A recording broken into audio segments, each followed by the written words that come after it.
এগুলো কি করছো? হ্যাঁ,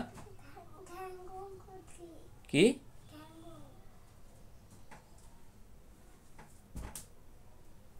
এই বালিশ পুরা করছো কে? কোন বালিশ থেকে বের করছো? কেন বের করছো?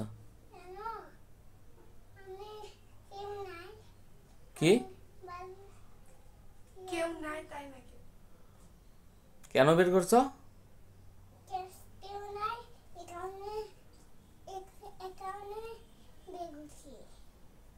এখন কি পিটন দিব? লাঠিটা নিয়ে আসো তো।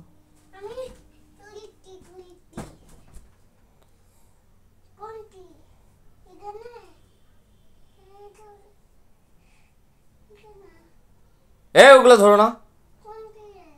আমি লিখে আমি কি করবো? আমি কি দেখো করছে এগুলা? মাঝে পুরা মাঝে কি করে ফেলাছে? পুরো রুমটাই কি করছে? না না, এইরকম বেয়াদব সোল এইরকম দুনিয়াত মনে হয় কারো এইরকম নাই। খারাপ